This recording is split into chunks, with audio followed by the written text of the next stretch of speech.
ہمارا فریز ہے اور کچھ ہے، الحمدللہ بہت تیزی سے کام کر رہا ہے. تو مطلب وہاں کے حساب سے یہ چیز کافی ہے، ٹھیک ہے، کیونکہ اکثر لوگ الحمدللہ مالدار ہیں. یہاں بھی یہ آنی چیز آپ چاہیے. ایک دفتر کھولیں جس میں ان سب چیزوں کو اکٹھا کرنے والوں کے لیے کو اور یہ رکھیں اور کپڑوں پھر ان کے کو تقسیم دینے کریں. کا جو مسئلہ کپڑے ہے، بھی ہیں اور جتنی کپڑوں چیزیں کے ہیں. دینے کا میں سمجھتا ہوں یہ بہت اچھی چیز ہے، کیونکہ اس پر روکنا اس زمانے کے حالات کے لحاظ سے کہ ایک جوڑا ہو یا دو نہیں، جوڑے مشکل نہ ہے. ہو، یہ چیز عملاً بھی ہمیں دیکھنا چاہیے، ریئلسٹک ہونا چاہیے.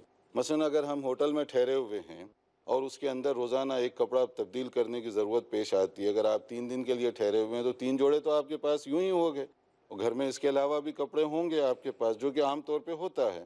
تو اس کا صحیح طریقہ یہ نہیں ہے کہ ہم یہ کہیں کہ بھی آپ ایک ہی جوڑا رکھیں یا 2 جوڑے رکھیں، بلکہ یہ ہے کہ آپ جتنا آپ کی ضرورت ہے اس میں اسراف کیے بغیر جو اضافی ہے وہ دوسروں کو دے دیں. اور بعض ایسے کپڑے ہوتے ہیں جن کو ہو سکتا ہے کہ وہ آدمی 1 یا 2 بار ہی پہنا ہو، اس کے بعد وہ دوسروں کے لیے نئے ہی کپڑے ہوں گے، تو وہ دے سکتے ہیں ان کو. دوسری چیز یہ ہے کہ بعض جگہوں پر ایسی ایجنسیاں بنائی گئی ہیں جیسے برطانیہ وغیرہ میں، ان کا یہ مستقل کام ہے کہ جمع شدہ کپڑوں کو جمع کریں اور اس کے بعد میں اس کو ایک خاص طریقے سے وہ تقسیم کرتے ہیں، جو قابل استعمال ہیں وہ غریب ملکوں کو بھیج دیے جاتے ہیں.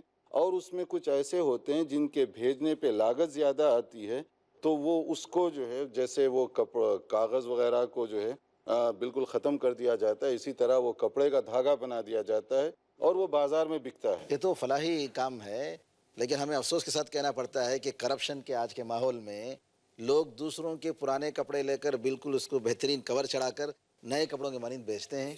غریب لوگوں سے لیتے ہیں کہ ہم اس کو تقسیم کریں گے اور نوز باللہ الٹا بیچتے ہیں. یہ کپڑوں کی آپ بات کریں، ابھی حال میں پاکستان کے اندر سعودی عرب نے وہ ایک عجیب سی بات ہوئی کہ پہلے مالی مدد کے بجائے وہاں کی حکومت کی طرف سے یہ تھا کہ اس وقت ان کو اناج کی ضرورت ہے کھانے پینے کی، ہم جو ہے پیسوں کے بجائے اناج دیں گے. تو وہ بھیجے ہوئے اناج کے پیکٹ بازار میں بک رہے تھے. یعنی ایک طرف تو اتنا بڑا سیلاب اور لوگ ڈوبے جا رہے ہیں اور دیکھنے والوں کے بھی رونگٹے کھڑے ہو رہے ہیں وہ منظر کو دیکھ کر. تو وہ حکومت کی طرف سے اس پابندی کے ساتھ کہ تاکہ مستحق لوگوں کو بروقت غذا پہنچے، اور وہ بھیجے ہوئے پیکٹ بھی بازار میں بک رہے ہیں. اچھا، اس موقع پر وہ حدیث بھی تو پڑھ سکتے ہیں نا جی کہ وہ آدمی مومن نہیں ہو سکتا کہ جو شکم سیر ہو کر کھائے بالکل. اور اس کے پڑوس میں بھوک سے جی ایڑیاں رگڑ رہا ہو. تو اب ضرورت سے زائد کپڑے ہیں اور ضرورت سے زائد کھانا ہے اور ہم مست ہیں اور ہمارا پڑوسی جی بلک رہا ہے. اللہ اکبر. جب تک آخرت کے حساب کا ایمان نہیں ہوگا تب تک یہ کام نہیں ہوگا. آخرت اور پن اور ثواب کا جب تک ایمان نہیں ہوگا، یقین نہ ہوگا. ہر دھرم میں پایا جاتا ہے کہ اگر ہم نے اس زندگی میں اچھا کام کیا تو آئندہ ہمیں، اگر یہ یقین کمزور ہوا یا مردہ ہو گیا تو آدمی جو چاہے کرے. آج کل جو ری سائیکلنگ کا سسٹم ہے، اس ری سائیکلنگ کے سسٹم کی وجہ سے جو مطلب یورپ میں رہنے والے ہیں، اگر کپڑے بھیجنا ان کے لیے مہنگا پڑتا ہے تو وہاں ری سائیکلنگ ہو جاتی ہے، اور اس کی وجہ سے جو پیسہ ملتا ہے وہی غریبوں پہ آپ بہتر انداز سے خرچ کر سکتے ہیں. یعنی وہ کپڑے لے کر وہ لوگ کسی طریقے سے اس کو دوبارہ تحویل کر کے پیسے بناتے ہیں. اور اسلامک ریلیف کا ایک بہت بڑا، جو کہ مسلم چیریٹیبل اداروں میں یورپ وغیرہ میں تقریباً سب سے بڑا ادارہ اس وقت سمجھا جاتا ہے، اور ملینز کا ان کے پاس بجٹ ہے.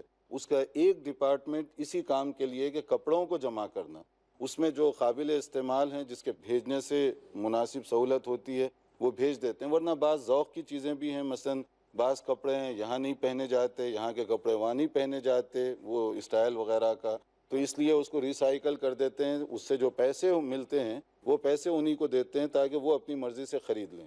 ہمارے معاشرے میں عملی طور پہ میں یہ چاہتا ہوں کہ آپ حضرات کے سامنے اپنے ایک عالم دین دوست کی مثال پیش کروں. وہ سال میں اپنے لیے اور اپنی اہلیہ کے لیے 4 جوڑے کپڑے سلواتے ہیں. 1 سال اس کا استعمال کرتے ہیں، خود ضرورت کے مطابق پہنتے ہیں، اور سال کے آخر میں اور رمضان شریف سے پہلے اپنا اور اپنی بیوی کا کپڑا اپنے غریب رشتہ داروں کو یا غریب لوگوں کو بطور ہدیات، تحفہ، امداد کے طور پہ پیش کر دیتے ہیں. ایسے لوگوں کو ایک نصیحت ہے کہ نئے کپڑے اگر دے دیں، اسی کو 1 سال کے بجائے 2 سال استعمال کر لیں تو زیادہ اجر رہے گا. اور جو غریب رشتہ دار اپنے رشتہ دار کو دے رہے ہیں، نیا دے کر کے ان کا دل زیادہ موہ سکتے ہیں، زیادہ اچھا رہے گا. ان کو نصیحت ہے ممکن ہو تو نیا دینا چاہیے. جی ممکن ہو تو نیا دینا ہمارے چاہیے. صحابہ کرام رضوان اللہ علیہ اپنے غلام کو نیا پہناتے تھے، اپنا پرانا پہنتے تھے. سبحان اللہ. جی مولانا مقیم صاحب سے میں گزارش کروں گا کہ آج کے ماحول میں ہمارے معاشرے میں لڑکی کی شادی جی ایک بہت بڑا مسئلہ ہے، جہیز کے مسائل فلاں فلاں فلاں.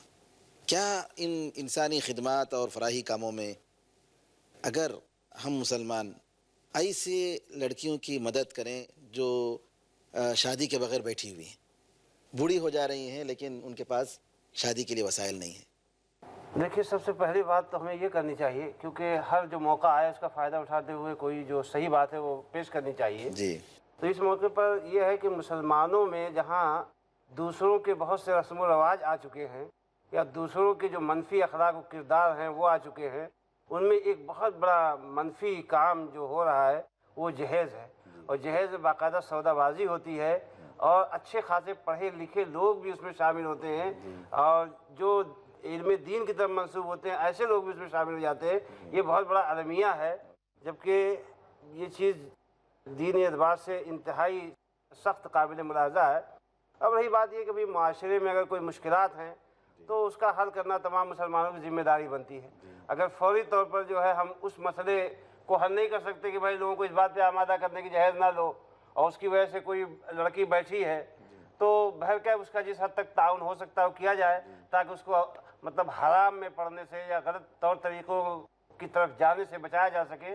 تو میں سمجھتا ہوں کہ اور خاص طور پہ بہت سے ایسے ہوتے ہیں جو اپنی عزت نفس کو بچانے کے لیے کسی سے ذکر نہیں کرتے ہیں، ان کی بچیاں سڑ رہی ہیں تو دوسروں کو چاہیے، یہی لوگ ہیں جن کو للسائل والمحروم کہا گیا ہے اللہ کے کلام میں اور حدیث شریف میں، ایسے لوگوں کا خود سے پتہ لگا کر کے تیسرے چوتھوں کو چاہیے کہ ان کی مدد کر کے اور بچیوں کی اس شادی کا کریں. ایک صحیح سسٹم اس کا اجتماعی شادیاں، جی یہ اب بعض شہروں میں یہاں پر بھی جی وہ مختلف اس کے انداز چل پڑے ہیں، بہت اچھے ہیں وہ، جی کہ اس میں جو ہے نا محلے کی مثلاً 5 10 20 جو بھی بچیاں ہیں بجٹ کے حساب سے وہ ان کو ترتیب دیتے ہیں. اجتماعی، لیکن بعد میں جو مظالم سامنے آتے ہیں جب تک دل اندر سے آدمی کا ایماندار نہیں ہوگا، بلکہ وہ ایک اچھی کوشش ہے لیکن اس کے باوجود جو ہے اصل یہ ہے کہ آدمی اپنے اندر سے ایماندار بنے. جو ہے بعض لوگ یہ کہتے ہیں کہ صاحب پہلے سے ایگریمنٹ کیسے ہوتا ہے کہ بھائی میرا لڑکا جو ہے انجینئرنگ پڑھنا چاہتا ہے تو اس کا ڈونیشن اور اس کا خرچہ آپ دیجئے تاکہ آپ کی لڑکی سے ہم شادی کر سکیں. تو کس طرح کے ایگریمنٹ؟ بہت بری حالت ہے، اس میں کوئی شک نہیں. شیخ، فرق یہاں یہ آیا، عالم عرب میں نوجوانوں کی مدد کی جاتی ہے، وہ اس کے مستحق جو لوگ ہیں کہ تاکہ شادی کر سکے ان کو خرچ کرنا ہے. بر صغیر میں آ کر کے یہ مسئلہ الٹا ہو گیا کہ سعودیہ میں بچیوں کی بالکل مدد کی جاتی بچی ہے. ایک پیسہ نہ خرچ کرے، جی، تو بھی اس کی شادی ہو بلکہ جائے گی. آمدنی ہوتی ہے اس کو. آمدنی کی ہوتی ہے، آمدنی بلکہ ہوتی ہے، باپ اس کی اور ماں شادی کو بھی ہوتی دیا ہے. جاتا ہے. بعض جگہ یہ غلط رواج بھی ہے کہ باپ اور ماں اور اس کی بہن کے لیے شرط ہوتا ہے 10-10 ہزار ریال ان کو بھی دینا ہے. سارے عرب ممالک یہ بھی غلطی ہے تھوڑی. یہ عرب ہندوستان ممالک کے جہیز کو لوگ المہر المعقوس کہتے ہیں، یعنی الٹا مہر. یہاں آنے کے بعد یہ ہو گیا کہ بچیوں کی امداد کی ضرورت پیش آ رہی ہے تاکہ باپ جہیز کا خرچ دے کر کے ان کو رخصت کر سکے اپنے گھر. جی، تو اس میں بھی تبدیلی لانے کی ضرورت ہے. لیکن یہ تبدیلی جیسے کہہ رہے ہیں وہ تو عمل کے ذریعے سے ہی ہوگی کہ آپ کس طرح سے تبدیلی لائیں گے. اگر 2 آدمیوں کو بٹھا کر شادی کر دیتے ہیں اور وہ لڑکا لے جا کر وہی مطالبہ کرے تو وہ بیچاری کے پاس تو ہے کچھ نہیں، نہ اس کے والدین کے پاس کچھ ہے. ہم تبلیغ سے کیا کریں گے؟ حکومت ہند کی طرف سے تو اس کے خلاف ایک باقاعدہ دفعہ بنائی گئی دفعہ بنایا ہوا، اور اس پہ پولیس کی طرف سے بھی کافی سختی کی جاتی ہے، لیکن آئے دن ایسے واقعات ہوتے رہتے ہیں. تو تعلیم اور تربیت کے ساتھ ساتھ میں سمجھتا ہوں کہ مالی مدد جتنی ہو سکتی شادی بیاہ کے مسئلے میں یہ ضرور کرنا چاہیے، کیونکہ اس کی وجہ سے صرف اخلاقی برائیوں کی حد تک نہیں، والدین اور پورے خاندان پہ جو ایک بوجھ ہوتا ہے وہ بوجھ ہلکا اسی وقت ہوگا جب ان کی بیٹی کی شادی ہوگی. ناظرین کرام، موضوع ابھی باقی ہے، اگلی نشستوں میں اور بھی باتیں آئیں گی. اس وقت تک کے لیے اجازت دیجیے. السلام علیکم ورحمۃ اللہ وبرکاتہ.